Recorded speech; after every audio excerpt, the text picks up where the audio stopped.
Her own son made her eat Christmas dinner outside on a metal folding chair. Irene Holloway, retired widow and grandmother, didn't make a scene.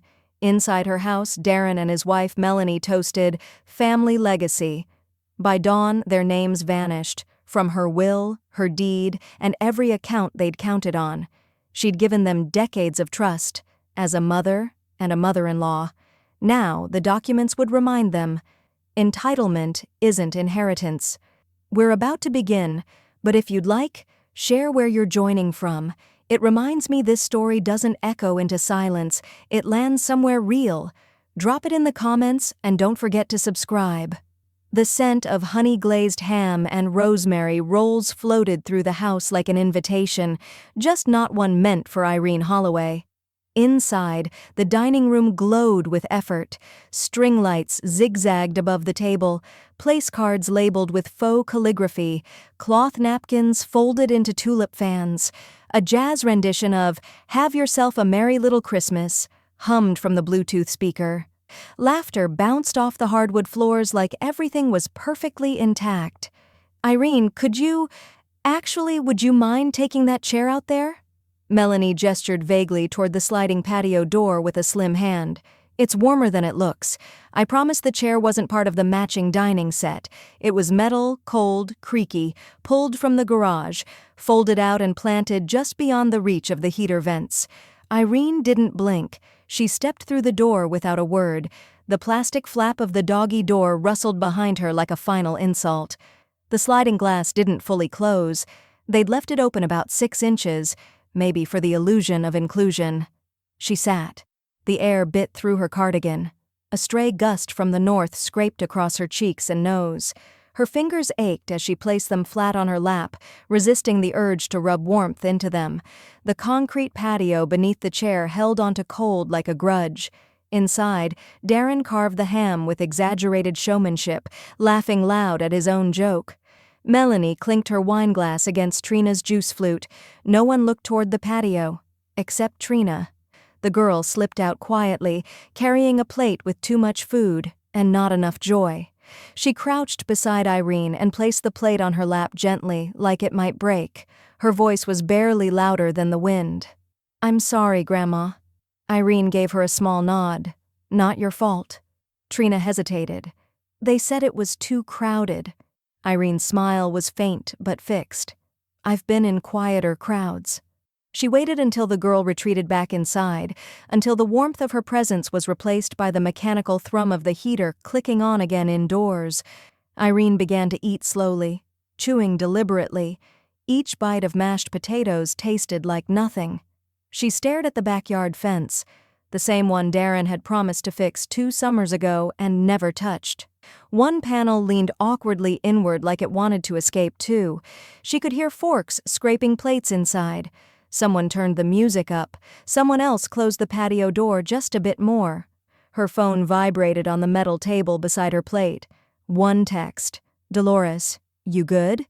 Irene tapped back with one hand, her fingers stiff from the cold. "Irene, watch what I do tomorrow." She placed the phone down and looked ahead. Not at the fence anymore, but at the detached garage across the yard.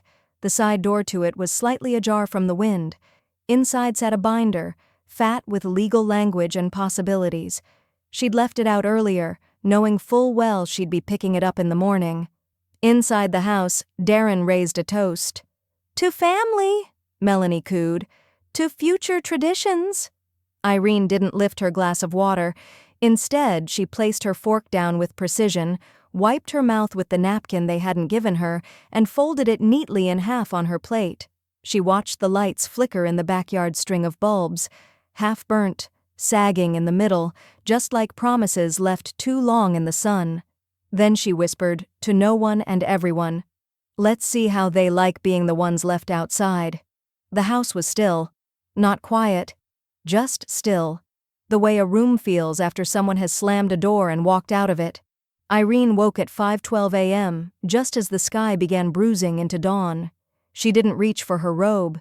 Instead, she slipped on the same cardigan from yesterday and walked barefoot to the detached garage, her breath puffing visibly in the chill. The binder sat on a shelf above the gardening shears and 3 dusty cans of paint. She pulled it down like it was sacred scripture. Her fingers, warmed by the rising adrenaline rather than the house, flipped through it with careful familiarity, each page a buried truth waiting to be unearthed. There was the deed, still titled in her name. There was the old will, dated before Melanie had even entered the picture. There were the trust templates, the power of attorney clauses, the amendment sheets. And there, in a tab labeled Distributions, were the names she now stared at without flinching. Darren Holloway, Melanie Holloway. Irene reached for her pen. A high, impatient voice cracked through the morning silence. "Mom? You planning to clean up or just hide in the garage all morning?" Darren's voice carried down the hallway from inside the house like it was royalty speaking to the help. His footsteps were lazy, heavy. The coffee machine beeped. The microwave door slammed shut. She didn't respond. Not with words. She kept the pen moving, a steady scratch of ink over ink. One clean line through Darren's name, another through Melanie's. Then, in the narrow margin next to the crossed-out names, she wrote in calm, deliberate script, "See revised trust terms. Beneficiaries updated." She turned to the final page and pulled out her phone. Tapped Nelson Reed, estate and legal. He picked up on the second ring. "Irene?" His voice was calm, even at this hour. It always was. "I'm ready," she said, setting the binder down on the workbench. "For the updates?" "For the revisions. All of them." There was a brief pause, the kind that only comes when someone wants to make sure you're standing on solid ground before they push you forward. "You sure you want to go through with every change we discussed?" Nelson asked gently. "Some of them? They're final. No way to take them back without triggering contest clauses." She looked down at the distribution page, at the names that had spent too long riding the illusion of entitlement, then at the second tab, newly inserted Trina. "Every single one," Irene said. She could hear him nod, the soft rustle of his sweater sleeve against his paperwork. "I'll draft the execution packet by 10. You'll have it by noon." "Good." She hung up, then pulled the new binder tab forward and slid it neatly into place. The label read, "Successor Trustee, Trina Holloway." From inside, a plate shattered, porcelain cracking like the story her family had built about her. Frail, clueless, disposable. "Mom!" Darren barked again. "You're seriously not going to help? Unbelievable!" She closed the binder. For a long second she simply stood there, her hands resting on the leather cover like she was holding a family Bible. Then she slipped it into her oversized tote, zipped it shut, and walked slowly back toward the house. Each step felt like punctuation. Not anger, not grief, resolution. As she reached the patio steps, her phone buzzed again. "Nelson, confirmation received. Starting document preparation." Irene typed a short reply with one thumb as she walked through the back door, past Darren, who stood with his arms crossed, waiting for an apology he'd never get. Her reply read only, "Send duplicates to backup counsel. I want clean redundancy." She set the binder on the kitchen counter. Darren's eyes narrowed. "What is that?" he asked, motioning toward the tote. "Nothing you'll ever open again." She walked past him without another glance, heading to her room. She had 2 more tabs to finish labeling before noon, and a trust to seal shut like a vault. The house creaked with the heat kicking on. Irene sat on the edge of the living room sofa, binder open beside her like a courtroom exhibit. Her reading glasses perched low on her nose, but she wasn't reading. She was waiting. Trina stepped in, still in her oversized hoodie and socks, eyes sleepy but alert. "You wanted to show me something?" Irene patted the cushion next to her. "Have a seat, sweetheart." Trina folded herself onto the sofa. Irene turned the binder toward her and flipped to a tab labeled Origin and Equity. Inside were pages that didn't look like legal documents, they looked like a story. Old mortgage scans, a faded photo of the house being built, handwritten receipts from Home Depot in the late 80s, clipped utility bills with Irene and her late husband's names stacked beside interest rate charts and refinancing letters. She tapped her finger against one of the older documents. "This house? Fully paid off in '96? Your grandfather and I refinanced twice and worked double shifts when Darren was still sleeping through homeroom. Trina nodded slowly, eyes scanning the page. Irene continued. Your father's never made a single payment, not a dime toward upkeep, property taxes, repairs, nothing. But he talks like he built the foundation himself. Trina exhaled, quiet and sharp. Yeah, he acts like it's already his. Because he's been banking on me not being awake for the end game, Irene said, sliding another sheet forward. But here we are. A ping from Trina's phone interrupted the moment. She picked it up, tapped, then frowned. What is it? Irene asked. Trina turned the screen toward her. Melanie's Christmas post had gone up. Perfect lighting, perfectly filtered. The caption read, Holloway Family Holiday Tradition. So grateful for this home and the legacy we're building together. In the photo, Darren, Melanie, Trina. No Irene. Like she hadn't even existed on the other side of that glass door. Irene's lips twitched, just slightly. She reached across the coffee table, picked up her phone, and took a slow screenshot. Send it to Nelson? Trina asked. Already halfway typing, Irene replied, Binder evidence, digital exclusion, add it to the file. Trina blinked. Is that something legal? It's something personal, Irene said flatly, pressing send. And with families like ours, the two are always linked. The doorbell rang. Trina stood instinctively. Let it be Dolores, Irene muttered. It was. Dolores marched in with a foil-covered glass dish and a look like she'd already heard half the town's gossip before noon.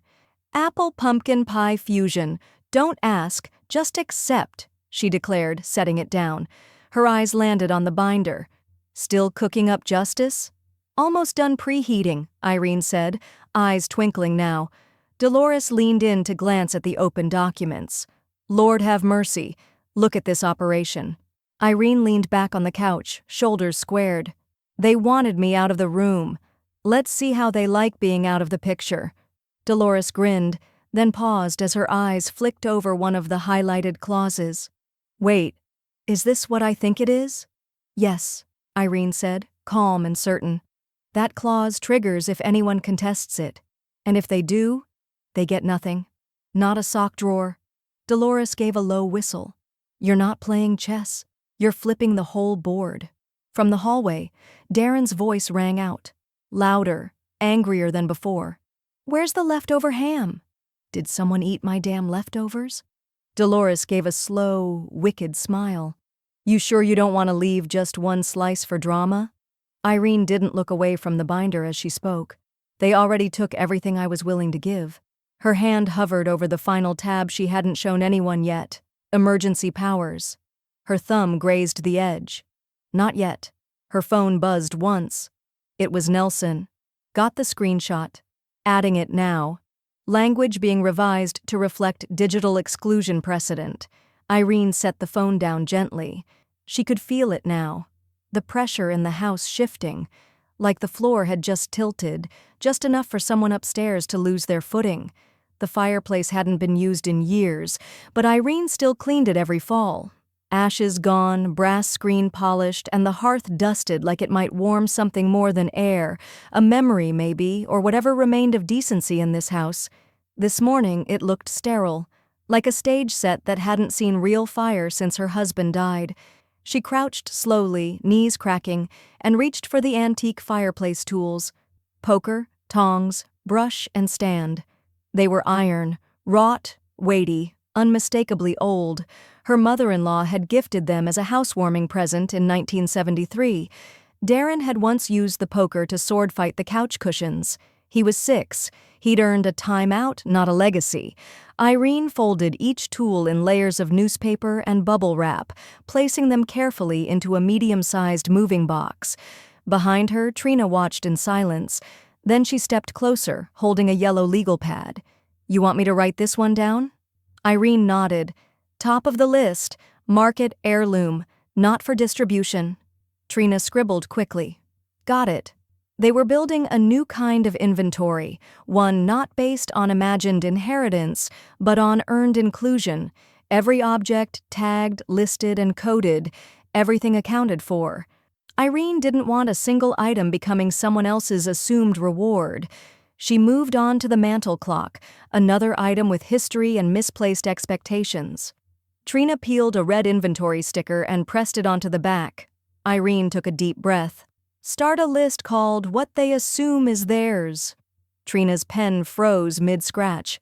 That's gonna be a long list. That's the point, Irene said, not smiling. Footsteps in the hallway. Heavy, careless. Darren poked his head into the living room, mug of coffee in hand. Getting rid of old junk, finally? Irene didn't rise. She didn't even look at him. No, she said calmly, just deciding who gets what. Or doesn't. He scoffed. Right. You know none of that stuff's worth anything, right? Not to you, she said, still facing the fireplace. He stood there for another beat, searching for something clever to say, then gave up and walked away, sloshing coffee on the floor as he went. Trina let out a low whistle. Didn't even blink. Never do when I know I'm right, Irene said, reaching for a velvet box of cufflinks. Write these under Trina, sentimental, college graduation. Wait, you're giving me Grandpa's cufflinks? You'll find someone worth dressing up for eventually, Irene said softly, glancing over her shoulder with a ghost of a smile. The front door creaked open. Dolores stepped in, coat unbuttoned and holding a grocery tote that clinked with mystery. Brought you decaf and those lemon cookies you like, she announced, setting the bag on the side table. She stopped mid-step when she saw the boxes, the open pad, the red stickers. Whoa, is this a full catalog job or a purge? Neither, Irene said, tapping the top of a labeled box. It's a redirect. Dolores looked impressed. You're not downsizing. No, Irene replied. I'm right-sizing. For the next generation. Dolores raised a brow. And by that you mean the competent one. I mean the one who never assumed a seat they hadn't earned. A gust of wind rattled the front window. Irene glanced up and then back at Trina. Garage next, the trunk with the war medals and title slips. Trina stood. I'll grab the extra inventory stickers. Dolores opened her mouth to say something but paused. Her eyes had caught something on the table, a single key, newly labeled in Irene's tight cursive, safety deposit, 10th and Grant branch. She picked it up, weighed it in her hand like it meant something more than steel. You moved the lockbox? Dolores asked. Irene didn't answer directly. She just reached over, took the key from her hand, and dropped it into the cufflink box. Then she closed the lid slowly, deliberately. Dolores blinked once. That's gonna ring a bell loud enough for courtrooms. Irene's phone buzzed once on the mantel. Nelson, final trust draft en route for your review. Sign-off ready. Want hard copies couriered or hand-delivered? She stared at the screen for a moment, then typed, Courier. Let them watch it arrive. The courier arrived just before noon. A nondescript sedan, unbranded, parked neatly at the curb. The man who stepped out wore a charcoal gray wool coat and held a slender sealed envelope against his chest like it was radioactive. He didn't ring the doorbell, just knocked twice, firm and professional. Trina opened the door. Irene Holloway? Trina turned, glancing over her shoulder. Irene appeared a second later, already dressed to leave. Tweed slacks, gloves, scarf tied tight at the neck. She looked taller today, not because of heels, because of decision. That's me, she said. She accepted the envelope without ceremony. Signature? The man asked. She signed. He nodded once, then walked off without another word. Trina shut the door. Irene didn't open the envelope immediately. She walked into the kitchen, set it on the table like a final exam she already knew she'd passed, and went to retrieve her keys. I'm heading out, she said. Want me to come? Trina asked, already halfway to grabbing her coat. Not yet, Irene replied. This part I do alone. The county recorder's office was quiet for a holiday week. The clerk on duty was used to rushed title updates after death, divorces, or desperation, not the calm, surgical confidence with which Irene placed the packet on the counter. Real property deed transfer, she said. Living trust activation. I have original signatures, witness affidavits, and a durable clause override for incapacitation. It's all tabbed. The clerk blinked. Yes, ma'am. She processed the packet in slow, reverent silence, like even the system could sense it was witnessing something permanent. When she was done, she slid a stamped page back across the counter. Filed and recorded. Effective immediately. Irene folded the page and slipped it into her handbag. Outside, the winter wind cut sideways across the parking lot. She didn't flinch. She walked toward the nearby municipal sign that read, "Documents filed, Records Office," and paused beneath it. Then she pulled out her phone and snapped a photo. She smiled in it. Not broadly, just enough. The kind of smile you give when you've buried something, not someone. And you know no one will ever find where you left it. When she got home, Melanie was standing at the shredder. "Need help?" she asked with her usual faux concern, already holding up her phone camera like she wanted evidence of whatever Irene was destroying. Irene fed one page through the shredder without acknowledging her, another, then a third. Melanie snapped a photo, the shutter click obnoxiously loud. "Just documenting, since you won't tell anyone what's going on." Irene didn't look up. "Then make sure to get my good side." Melanie's eyes narrowed. "We know you're up to something." "I've been up to something for 75 years, Irene said softly. "This is just the part you never bothered to see." It didn't take long. By the time Irene posted the photo to her personal account, captioned simply, "Paper trails lead somewhere," the ripple had already started. Inside the living room, Darren hovered over his phone, brow furrowed. "You were at the recorder's office?" he asked as Irene stepped back in from the porch. "Was I?" "Mom, we've been counting on this house. You know that." Irene removed her gloves slowly, finger by finger. "Then keep counting." "What does that mean?" "It means you'll be counting for a long time." He stared at her, confused for a beat, then followed her down the hallway. "What did you file? What's in the trust?" She turned back, halfway up, the stairs. Her voice was still and clear. "Something you can't touch. Something that wasn't yours to begin with." He opened his mouth to reply, but the doorbell rang again. Nelson's second courier. Hard copies for legal backup. Thick envelope. Signature required. Irene didn't even look back. "That's for me," she called. "Not for us." The house had gone too quiet again. Not peaceful, quiet the way a fuse is before it reaches the dynamite. Darren stood at the dining room table with the courier envelope sliced open and its contents fanned out like cards in a rigged game. His eyes scanned the trust summary with growing disbelief, his thumb pressing hard against a line that should have had his name and didn't. "What the hell is this?" Melanie hovered nearby, arms crossed but not intervening. Her silence was a shape all its own. Something sharp and folded, waiting. He stormed down the hallway toward Irene's bedroom, documents clutched in one hand, voice climbing. "You took me off everything. My name's not on anything." Irene stepped out of her room before he could reach the door. She was already dressed for the afternoon, sensible shoes, a dark blouse, no makeup. Prepared, not apologetic. Darren held up the trust packet like a crucifix. "You signed this? You moved the house? You legally locked us out?" Irene didn't flinch. He stepped closer. "You've got no idea what you've just done." Still, she said nothing. Instead, she turned her head slightly toward the wall and pointed. A framed photo hung just above the side table, sepia-toned, the edges curling gently from time. Her late husband stood on the porch of this same house, arms crossed, hair wind-blown, holding a fresh set of keys. Irene stood beside him, 25 years younger and already wiser than anyone had realized. "That's who built this house," she said softly. "Not you." Darren's face twitched. "That's not the point. You knew we were counting on this. Me and Mel, we've been planning around this place for years." "I know," Irene replied. "That was the problem." A rustle overhead. They both looked up.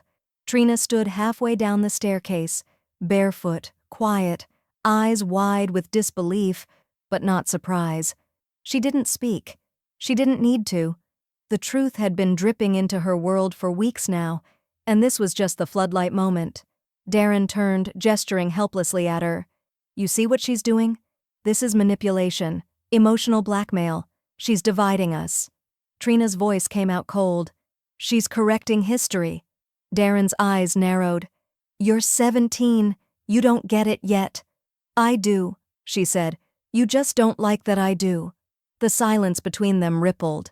Melanie appeared behind Darren, one hand lightly touching his arm. Let it go for now, she whispered, but her tone was flat, measured, not soothing. Darren jerked away from her touch, still fuming. Let it go? She just erased us like we never mattered. Melanie's gaze shifted to Irene. Her expression didn't match her voice. This isn't going to go how you think it will, she said, just loud enough for Irene to hear. You're writing a story that no court's going to find sympathetic. Irene turned slowly to face her. It's not a court I'm writing for. Then she walked past them both, calm, unshaken, her shoulder brushing Darren's arm just slightly, like an afterthought. She paused only once more, back at the living room table. There, resting neatly on top of the shredded pages, was the original will, uncut, untouched, and irrelevant now. She picked it up and dropped it into the shredder. One smooth hum. Gone. In the hallway behind her, Melanie's lips pressed into a line. Darren looked like a man gripping a steering wheel that wasn't attached to anything. Trina sat slowly on the top stair, eyes fixed ahead. The floor had tilted again. And this time, Irene wasn't the one sliding.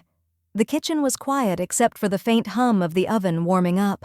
The soft amber glow from the under-cabinet lights spilled gently across the countertops, illuminating the delicate arrangement of food Irene was carefully preparing. There was no grand holiday spread. Instead, she placed a modest plate before her, layered with roasted sweet potatoes infused with rosemary, alongside a small salad dressed in vinaigrette and freshly baked bread still warm from the oven. It was a meal meant not to impress, but to comfort, a private offering meant only for herself and Trina. Outside, the early evening chill pressed against the windows, but inside, the warmth wrapped around them like a quiet shield. Trina sat at the small wooden table, her elbows resting lightly on the surface as she watched her grandmother move with practiced grace around the kitchen. The two shared a quiet understanding that tonight was theirs alone, untouched by the conflicts that had raged through the household for weeks. Suddenly, a knock broke the stillness, soft but unmistakable against the door. Irene paused, the knife still in her hand. "Smells good," came Darren's voice from the other side, attempting a casual tone that fell flat against the tension hanging thick between them. Without responding, Irene took deliberate steps toward the door. She reached out and turned the lock with a definitive click, the sound echoing sharply in the enclosed space. It was a small gesture, but it carried the weight of a boundary firmly drawn. Darren's muffled sigh drifted through the wood and glass, but Irene did not relent. Returning to the kitchen, she set down the knife and pulled a neat, folded packet from a drawer. Her hands unfolded it with precision as she turned toward Trina. "I updated the emergency trust plan," she explained softly, sliding the documents across the table. "Everything is covered: hospital bills, power of attorney, care provisions. There won't be any surprises, no loopholes left open." Trina reached out, her fingers brushing over the crisp paper. Relief softened her usually guarded expression. "So, if anything happens to you, I'm prepared," she said quietly, her voice steady but tinged with emotion. Irene smiled faintly, the corners of her eyes crinkling with something close to pride. "You've always been ready," she said, pouring 2 glasses of sparkling water. The delicate fizz filled the quiet room as she set the glasses down gently in front of them. Outside, Dolores sat on her porch, bundled in a thick sweater, watching the evening settle over the neighborhood with an approving gaze. She clapped her hands once, sharply, the sound carrying through the stillness. "About time someone got what they earned," her voice called out, warm but resolute. Trina glanced toward the window, catching sight of Dolores's figure silhouetted against the fading light. When she turned back, a small smile tugged at her lips despite the heaviness that lingered in the room. Her phone buzzed on the table, breaking the moment. She picked it up and read the latest post from Melanie, the bitterness woven carefully into the words. "Family isn't always blood. Sometimes it's betrayal you never saw coming." Trina let out a small, tired sigh and rolled her eyes. They know exactly what happened. Irene said quietly, her gaze steady and unwavering, and now they have to live with the consequences. Raising her glass, Irene's voice was calm but resolute. To those who earned their place. Trina lifted her glass to meet her grandmother's, the clink of crystal breaking the silence between them. It was a sound of quiet victory, fragile but fiercely claimed. The door remained locked. The wind whispered through the bare branches outside, carrying with it the chill of winter and the promise of change. But inside, the warmth lingered, a brief, tender respite amid the storm. The main office sat at the end of a short hallway, its heavy oak door closed but rarely locked, until now. Irene stood before it, her hands steady despite the years pressing down on her fingers. She slid the brass key into the worn lock, turning it with a deliberate, firm twist until it clicked shut. The sound felt final, reverberating softly in the quiet house like a seal on old wounds and new beginnings. From behind her, Trina watched closely, eyes wide with understanding. Irene pulled a small chain from around her neck and handed her granddaughter a single aged key, the only extra. "Keep this safe," Irene said softly, her voice calm but carrying weight. "This is the only one that opens the drawers." Together, they moved inside the room, where a sturdy desk held 3 drawers, each heavy with history. The top drawer, where Irene's late husband had once kept his financial papers, was the one they opened first. Inside, nestled in worn velvet pouches and lined boxes, lay the family jewelry collection, heirlooms passed down over generations, now carefully inventoried under Trina's watchful gaze. Nearby, leather-bound folders contained safety deposit box information and title documents to properties Irene had inherited or acquired over the decades. Trina's pen scratched quietly on the legal pad as she jotted down details, occasionally glancing up with a mixture of disbelief and resolve. "They really thought it was all theirs, didn't they?" she asked softly. Irene looked over her granddaughter's shoulder, a shadow crossing her face. "They still do," she said quietly, "but they won't get to have it."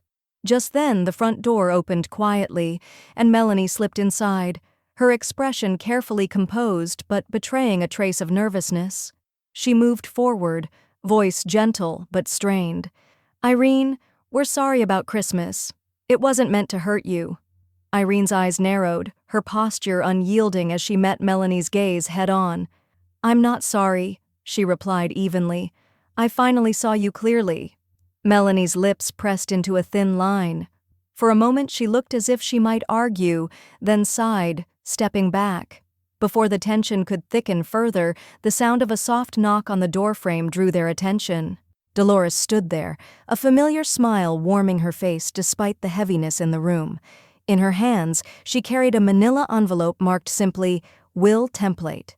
"I brought this over from when I rewrote mine," Dolores said, stepping inside and placing the envelope carefully on the desk. "Thought it might help. It's never too late to take control." Irene nodded, a flicker of gratitude breaking through the guarded calm. "Thank you, Dolores."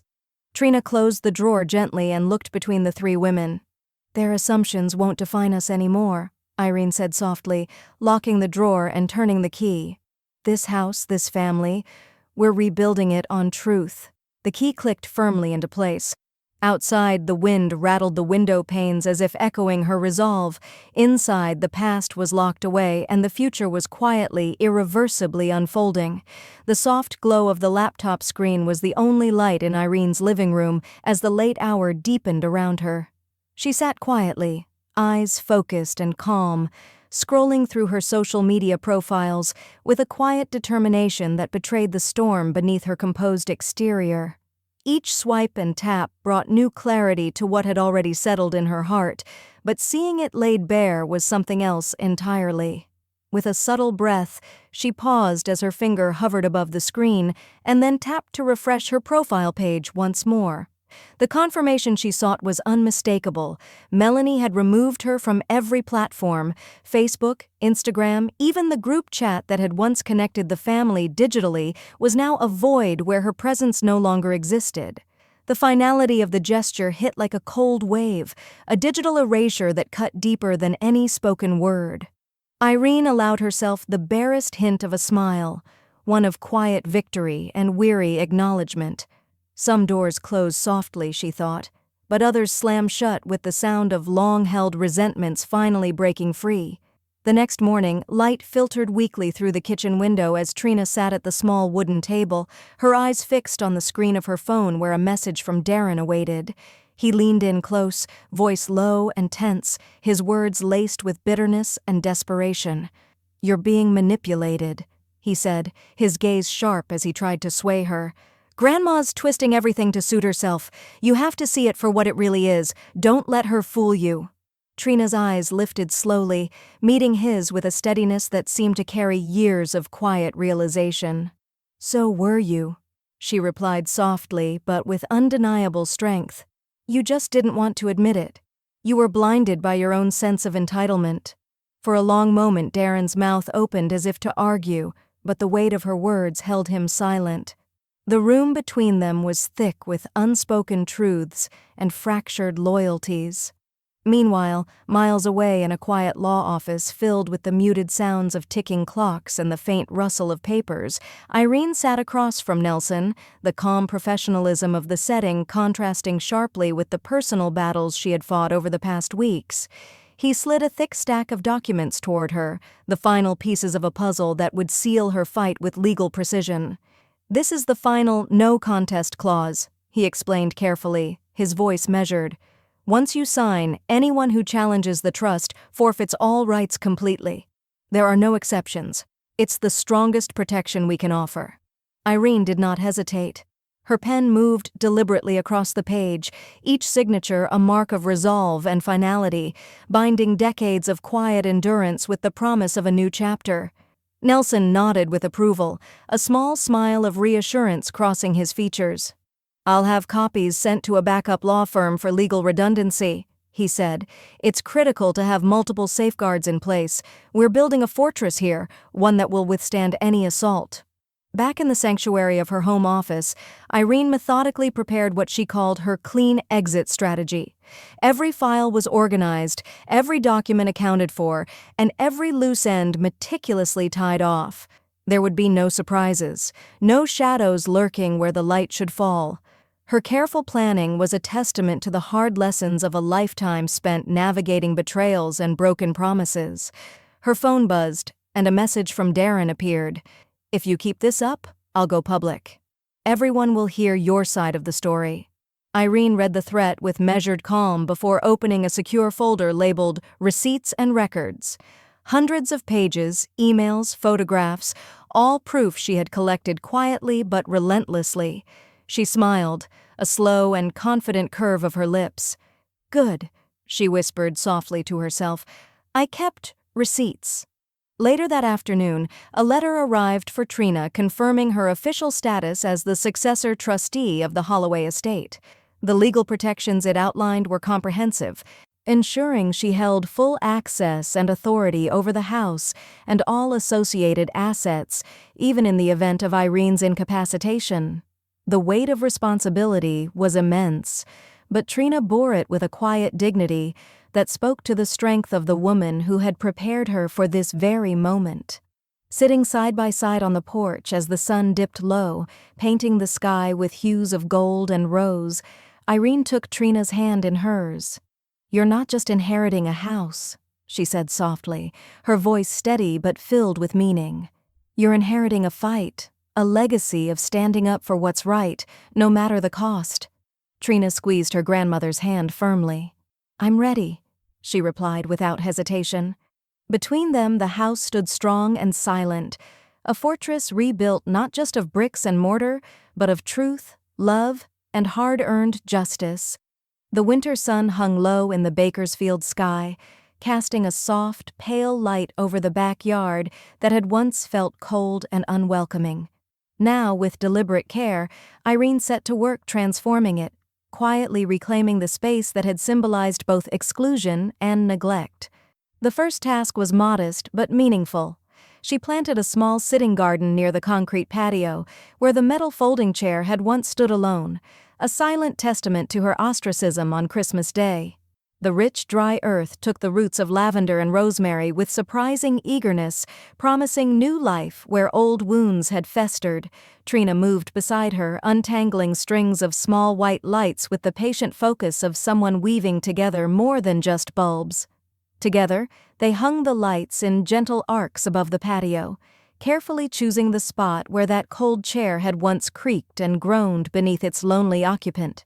The glow of the bulbs cast a soft illumination over the new garden and the freshly swept concrete, an unspoken symbol of healing and quiet defiance.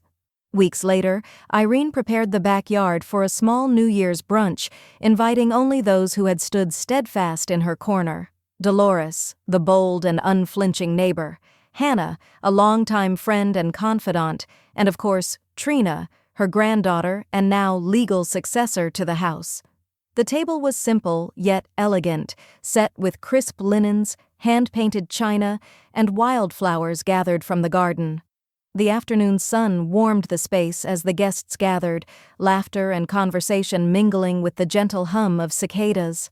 The air was lighter here, free from the tensions that had defined so many recent seasons. It was a celebration of quiet victories and the small moments that stitched together the fabric of family, not the fractured, contested version that had dominated for so long. That fragile piece shattered abruptly when the gate creaked open without invitation.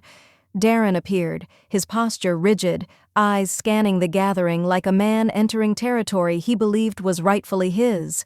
He stepped onto the patio, his presence a jarring contrast to the warmth surrounding him. Irene met him calmly from her place by the table, her gaze steady and unyielding. "Family only," she said simply, her voice carrying across the space like a clear boundary drawn in the dust. Darren's jaw clenched, but he said no more. He stood at the edge of the gathering, silent and excluded, a man caught between what he wanted and what was no longer his to claim.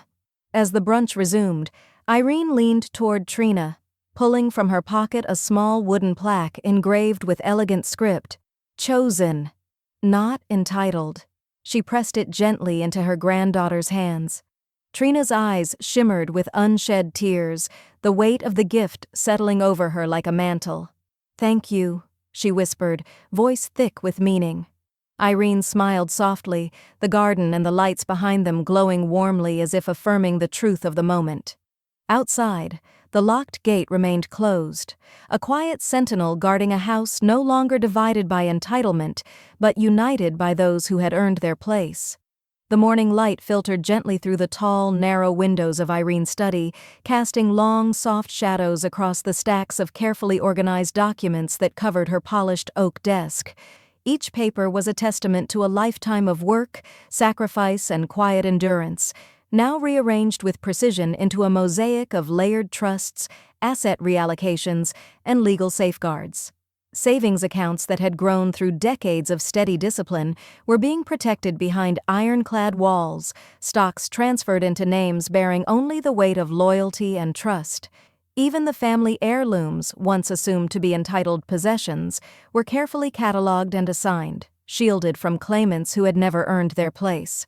The act of reshaping her estate was no longer just legal, it was deeply personal, a final assertion of control over a legacy she refused to see dismantled by entitlement and greed. Far across town, in a sleek minimalist law office, Melanie sat stiffly across from Nelson, the silence between them thick and suffocating. Her hands rested on the polished mahogany table, clenched tightly as she searched his eyes for some flicker of sympathy or leniency. But Nelson's expression was resolute, his posture unyielding. Without a word, he shook his head gently, the only response she would receive. The unspoken message was clear. The legal walls Irene had built were impenetrable, her victory all but sealed. Melanie left the office with a forced smile, a mask that barely concealed the weight of defeat settling upon her shoulders like an unwelcome shroud. Meanwhile, in a sunlit room at a local community center, Trina sat poised before a camera, her voice steady and measured as she recorded a testimonial for a senior rights advocacy project. Her words were gentle yet unwavering, telling a story not just of her own grandmother's journey, but of countless others who had found strength in standing firm against betrayal and exclusion.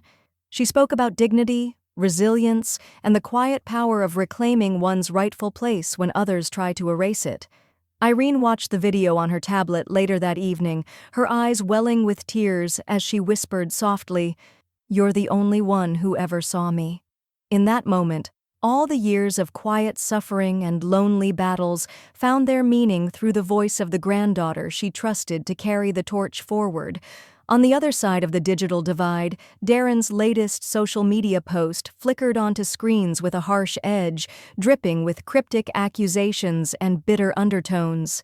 He spoke in riddles about betrayal and loss, painting a picture that only he seemed to recognize.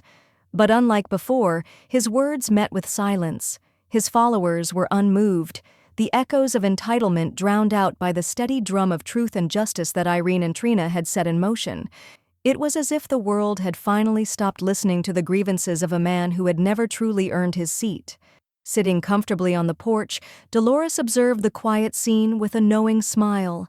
Her eyes gleamed with respect and admiration as she spoke softly. "They expected a seat at the table, thinking it was their birthright. But you didn't just deny them. You handed them the door." Her words hung in the crisp air like a benediction, a recognition of the justice finally served. The house itself stood quietly strong behind them, no longer just a structure of wood and stone, but a fortress built from resilience, dignity, and the enduring love of a woman who refused to be erased. In that stillness was a promise. The legacy would continue, unshaken and unbroken. The morning was crisp, the kind of cold that seemed to sharpen everything it touched, the desert air light but biting as it swept across the backyard. Irene stood at the edge of the concrete patio, the weight of years settled like dust on her shoulders, yet her gaze was steady and clear. In front of her, the original metal folding chair, the same one she had been relegated to on that cold Christmas night, sat silently on the sun-warmed stone. It was scarred and creaky, the paint chipped in places where time and neglect had left their marks. With deliberate hands, she tied a simple ribbon around one leg of the chair, a quiet gesture, yet one heavy with meaning. The ribbon was soft white, like a flag of peace or perhaps a banner of finality. She stepped back, took a photo with her phone, and posted it with just 2 words in the caption: "Never again." The image rippled quickly through their small circle, landing where Darren could see it, where the message could not be mistaken. He stared at the photo for a long moment, the chair's battered frame framed by the gentle glow of the morning sun, the ribbon fluttering slightly in the breeze. Something in him shifted, recognition dawning. This wasn't just a symbol, it was a reckoning. Later that afternoon, Trina arrived carrying a carefully wrapped package. She smiled warmly as she pulled from the box a new lounge chair, comfortable, sturdy, and designed for rest. She set it down gently near the patio table, where Irene stood watching the sunset dip behind the distant hills. "It's time for something better," Trina said softly, brushing a strand of hair behind her ear. Irene nodded, gratitude touching her eyes as she touched the soft fabric of the chair. It was a promise, a new chapter, built not on exclusion, but on care and respect. Meanwhile, somewhere across town, a text buzzed on Irene's phone. She glanced at it. Melanie. The message read simply, "Let's talk." Irene smiled, a slow, knowing smile that carried years of quiet battles and hard-won victories. She tapped back with a single line that spoke volumes, "Talk to the deed." Later that evening, the folding chair, worn and weathered, scarred but resilient, was donated to Goodwill. It was carried away with no fanfare, no regret, only the quiet knowledge that some things were best left behind. The backyard sat peaceful once again, the new lounge chair catching the last of the day's light, a symbol of dignity reclaimed and boundaries firmly set. The courthouse felt colder than Irene had ever remembered any room feeling, the high ceilings amplifying the hollow shuffle of shoes and rustle of papers as Darren and Melanie sat side by side, their hands clenched tightly around a thin folder that held the last thread of hope they dared to grasp. Their faces were drawn, a mix of determination and desperate anxiety etched into every line, as they waited for the judge to hear their plea for housing rights, a plea that they believed was anchored in family and tradition, but was about to meet an unyielding reality. When the judge finally spoke, her voice was devoid of hesitation or sympathy. "This property is held in an irrevocable trust," she said, her words falling like stones into the quiet courtroom. "Neither party holds legal claim or right of occupancy. Case dismissed." The finality of her statement crashed over them like a wave, silencing the room and leaving Darren and Melanie to absorb the weight of what they had lost. No appeals, no second chances. The home they thought was theirs was now forever out of reach, locked away in legal protections that none could break. Miles away, in the sanctuary of her own home, Irene sat composed at her desk. Her hands moved with quiet resolve as she prepared a final letter addressed simply to Darren and Melanie. The pages within were intentionally left blank, a powerful statement in itself, a silent testament to all that had been said and done, a mirror reflecting the void their actions had created. Without a word, she sealed the envelope, her steady fingers closing the chapter with calm certainty. Trina watched in silence, the gravity of the moment settling between them. "That says more than anything else," she murmured, her voice barely above the hum of the evening. Irene nodded gently, knowing some messages were too heavy for words. Later that evening, the atmosphere shifted from solemnity to celebration as Dolores, ever the heart of the neighborhood, orchestrated a surprise that filled the Holloway home with warmth and laughter once more. She had gathered friends and neighbors under strings of glowing lights in the backyard garden, the air rich with the scent of lavender and freshly baked pies. The gathering was intimate and sincere, a celebration not of entitlement but of justice, earned and peace reclaimed. As Irene stepped into the gentle glow, she felt the embrace of true community surrounding her. Her voice was soft but clear as she thanked everyone for their support, her confidence radiating from within as she stood amidst the flowers and friends, her home now fully hers, in every sense of the word. No longer a battleground of broken promises and fractured loyalties, the house stood as a steadfast symbol of resilience, dignity, and enduring love, testaments to the woman who had fought not just for walls and roofs, but for legacy and peace. The new patio set gleamed softly in the late afternoon sun, its smooth cushions catching the warm California light, as if inviting the day's final moments to linger a little longer. Trina sat beside Irene, their shoulders nearly touching, a quiet companionship forming between them as they both settled into the comfort of the space. Between them rested a small wooden table, upon which 2 delicate china cups steamed gently, the scent of jasmine tea curling through the still air like a whispered promise. Their eyes wandered beyond the garden, across the empty yard where wild lavender swayed in the soft breeze. The space felt vast and open now, no longer a battleground but a canvas wiped clean, waiting for stories yet to be written. The silence between them was warm, filled with unspoken understanding and a peace that had long eluded their fractured family. Irene broke the quiet first, her voice low and steady, carrying the weight of years lived and battles won. "Some gifts," she said thoughtfully, "come late, like peace."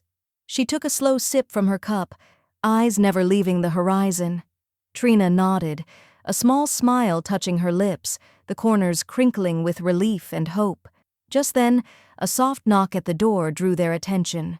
A delivery man stepped onto the porch, handing over a crisp envelope addressed to Trina. She took it with trembling hands, the paper cool and firm beneath her fingers.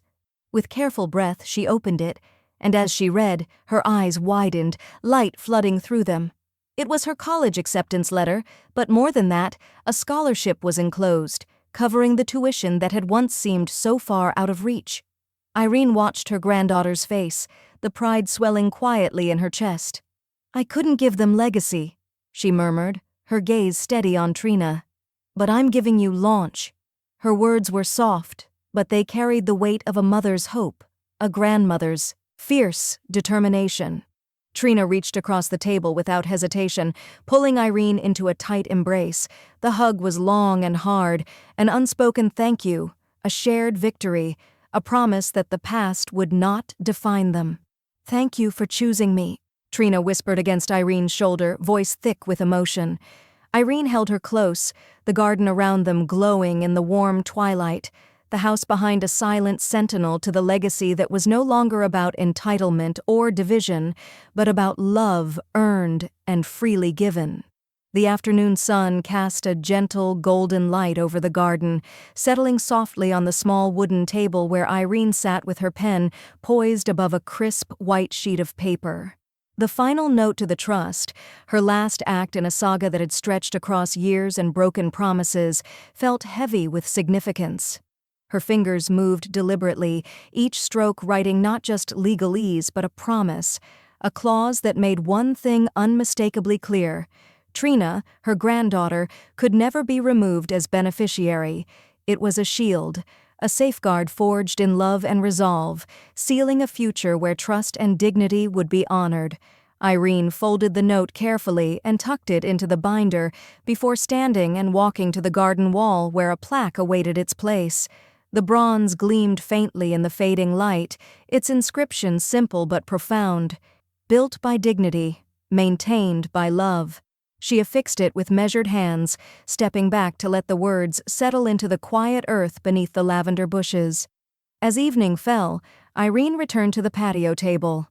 A single plate sat before her, a modest meal arranged with care. Though she ate alone, the space was filled, not with loneliness but with the weight of hard-won peace.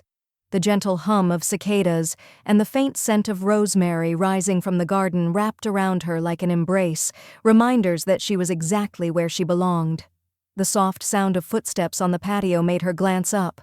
Dolores appeared, a mischievous smile playing on her lips as she carried a familiar object, a folding chair, battered but stubbornly intact.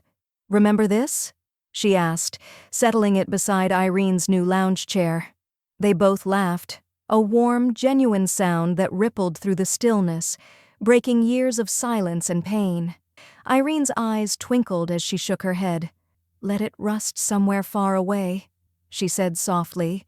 The weight of the past finally lifted. The two women sat side by side, the folding chair between them like a relic of battles past, a symbol no longer of exclusion, but of survival and transformation. And as the sun dipped below the horizon, casting the garden in hues of amber and rose, Irene whispered the words that had carried her through it all, steady and unshaken.